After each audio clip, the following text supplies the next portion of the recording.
Hey guys, welcome to Be Original with Isley Creative, where we discuss all things marketing. Thanks for tuning in, and we hope you enjoy.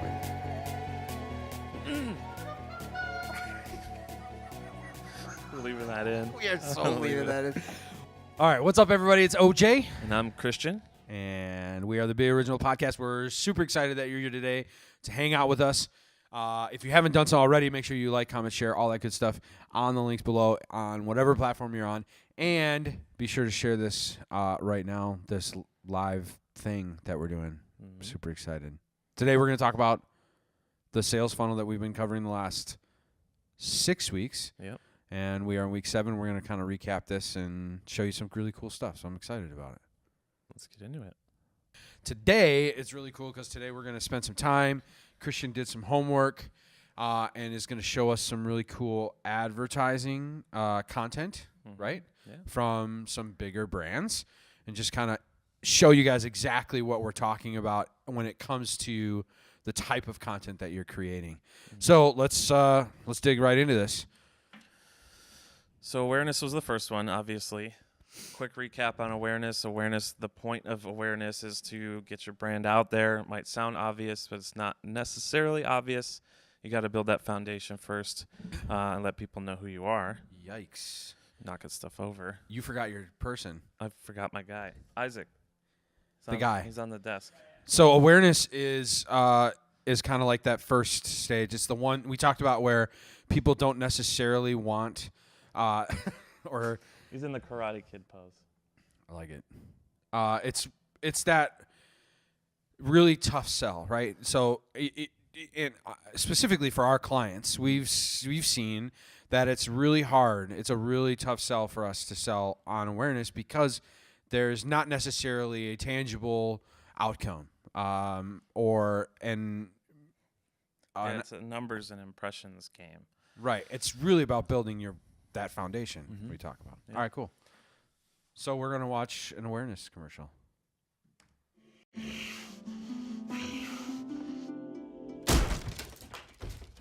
What the home is this? Halo Top ice cream. We just creationed it. What do you think? It's delicious. But 280 calories per pint, 20 grams of protein? Right? Now you can eat a whole pint and feel great. No! You're supposed to feel ashamed. Stay out of my territory, Featherface. We're gonna take these for analysis. I scream, you scream. We all scream down here. Oh, that's very good. I scream, you scream. That's pretty good. I'm trying to figure out. I think he said, What the home is this? yeah, what? Instead of hell? That's funny. Yeah, that was a good one. No, but that's a great commercial. It's not necessarily directly clickbait for you to buy here and purchase something. It's more an introduction to who the brand is, what they are, and what is specific to their brand that's their key differentiator in the market, right? Yep. So great. I Yeah, love it. they showed how they're making waves, and that was it. It was funny, and Yeah. it caught my eye. I thought it was funny. What I've the never hell? had Halo Top ice cream before. It's really good, actually. I'm not an ice cream guy. So our next episode was about browsers or considerations, people that are just kind of shopping around on the internet or flipping through their social feeds, and this one is all about thumb stopping power.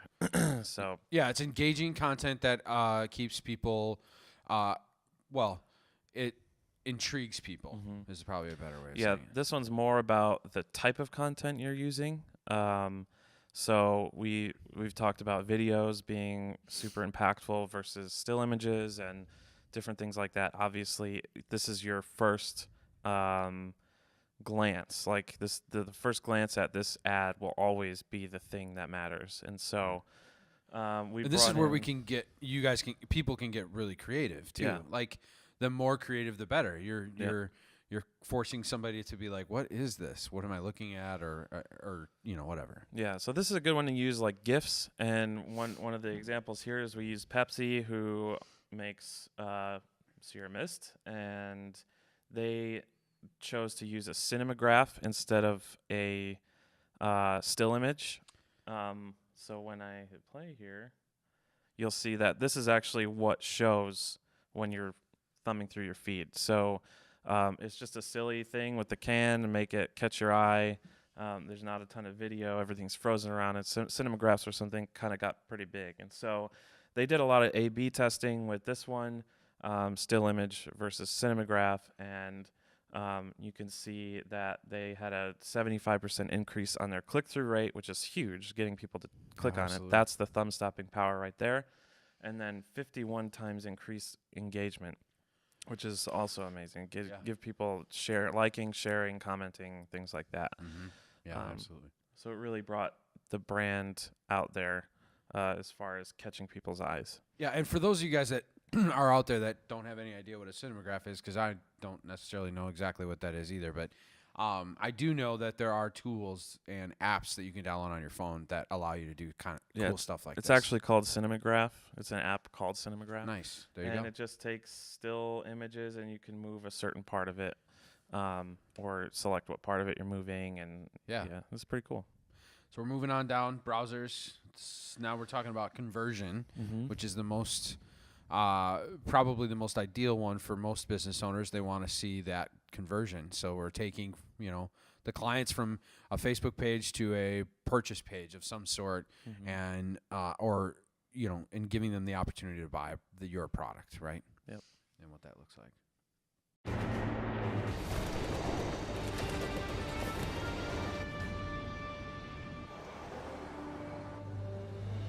It's here. No, it's there. Wait, it's everywhere. Oh, yeah.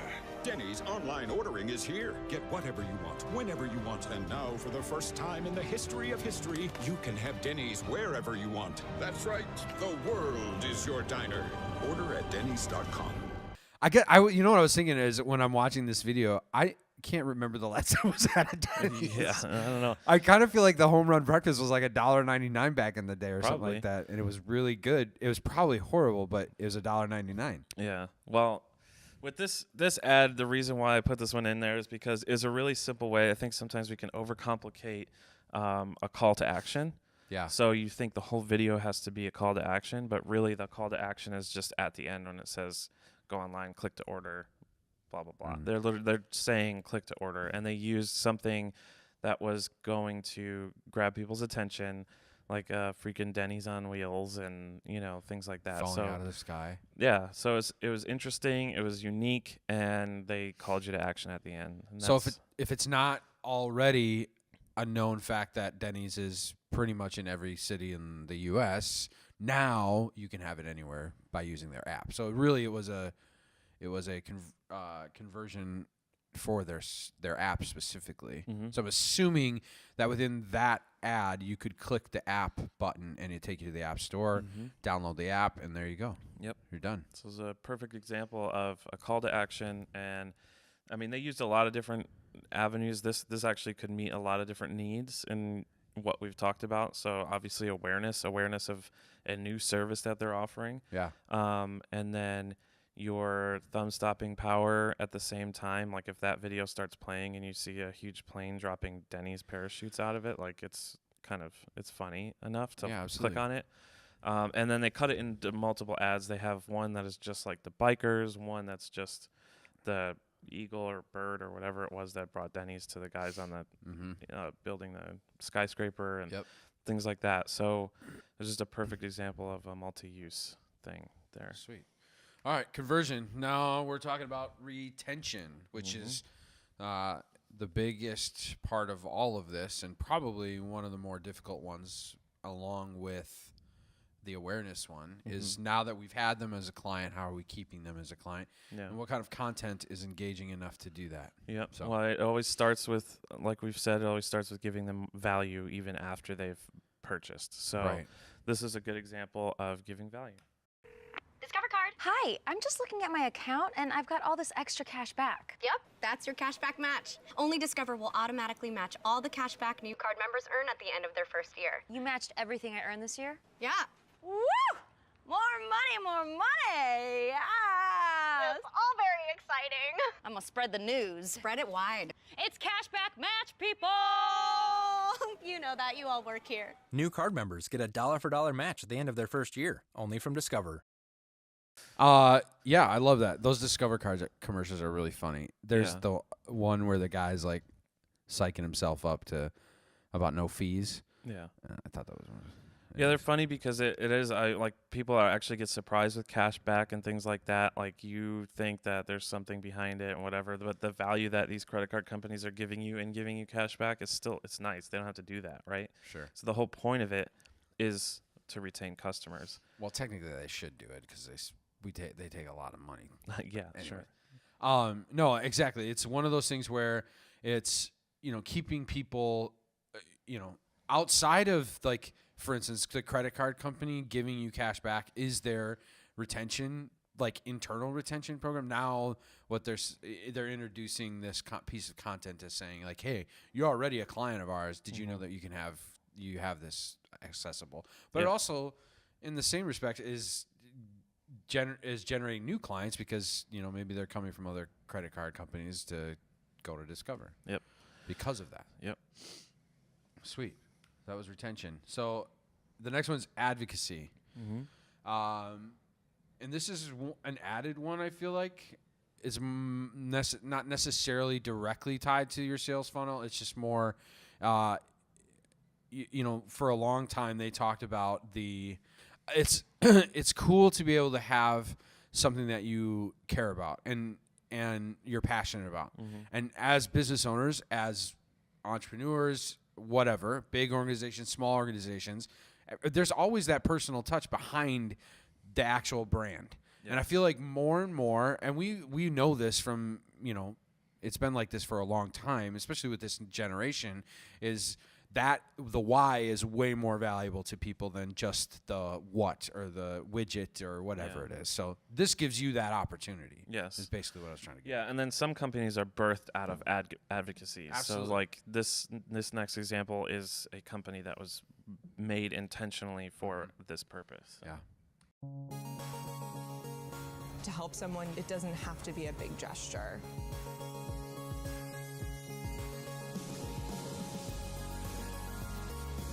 The key is to take action.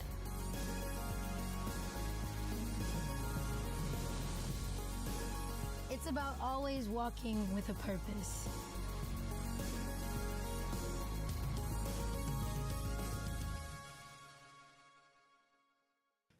Tom's has done Tom's is probably one of the most iconic brands that have ever started out of pure advocacy, right? He just recently did something too that about gun control. Gun control, yeah. I mean, one of the big people that push that as well. So, I think this is all like.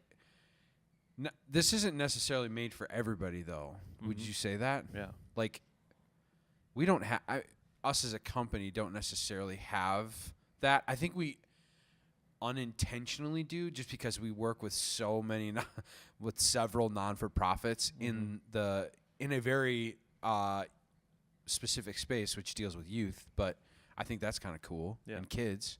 And we were kind of just drawn to that, so that's just kind of what's happened. It's happened naturally.